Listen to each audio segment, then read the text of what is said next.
Hello बच्चों, let's read the question. An electric dipole has a fixed dipole moment p which makes angle theta with respect to the x-axis. When subjected to an electric field E1 equals EI cap, it experiences a torque T1 equals tau k cap.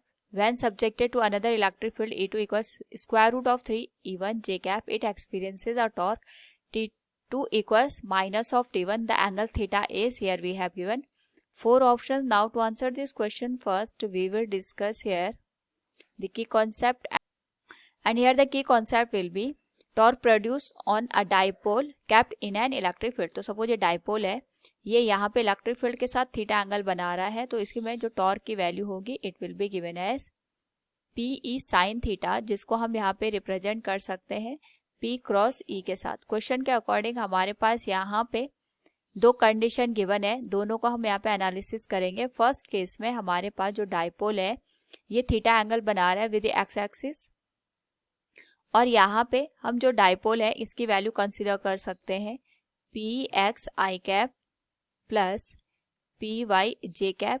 ये हमारे पास dipole moment आ गया. Electric field की जो value है it is given है ई आई cap.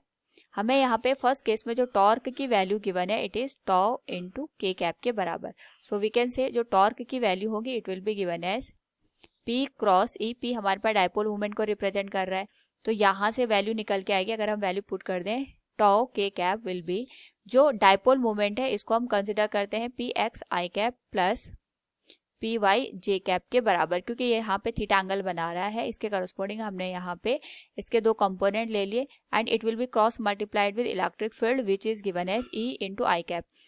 And we know that cross multiplication में similar हमारे पास जो कोफिशिएंट होते हैं जैसे आई कैप इनका मल्टीप्लिकेशन 0 हो जाता है, बट यहाँ पे हमारे पास जो डिफरेंट कोफिशिएंट होते हैं जैसे आई जे के आई, ये हमारे पास मल्टीप्लाई हो जाएंगे. तो यहाँ पे जे क्रॉस आई अगर हम करेंगे it will be minus of k cap, तो ये आ जाएगा tau k cap will be given as minus p y into e, और ये आ जाएगा हमारे पास के कैप के बराबर. सो यहाँ से अगर हम देखें तो हमारे पास जो पी वाई की वैल्यू आएगी that will be given as tau. Comparison करने के बाद ये आ जाएगा divided by E with negative sign. This will be given as equation number first.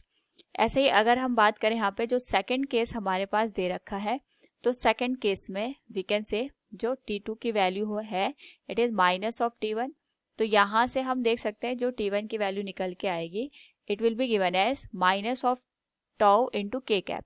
तो यहाँ से अगर हम टॉर्क को रिप्रेजेंट करें तो ये आ जाएगा हमारे पास P क्रॉस ई के बराबर. अगेन यहाँ पे अगर हम बात करें डाइपोल मोमेंट की तो ये हमारे पास आ जाएगा P X I cap plus P Y J cap के बराबर. और जो इलेक्ट्रिक फील्ड की वैल्यू दे रखी है सेकंड केस में क्वेश्चन के according it is root 3 into E1 J cap के बराबर. So we can write given as root 3 E1 J cap. Similar term यहाँ पे मल्टीप्लाई करके 0 दे देंगे. हम यहाँ पे जो अपोजिट टर्म है उनको मल्टीप्लाई करें तो ये आ जाएगा आई क्रॉस जे कैप, तो ये हमारे पास के कैप के बराबर आ जाएगी वैल्यू.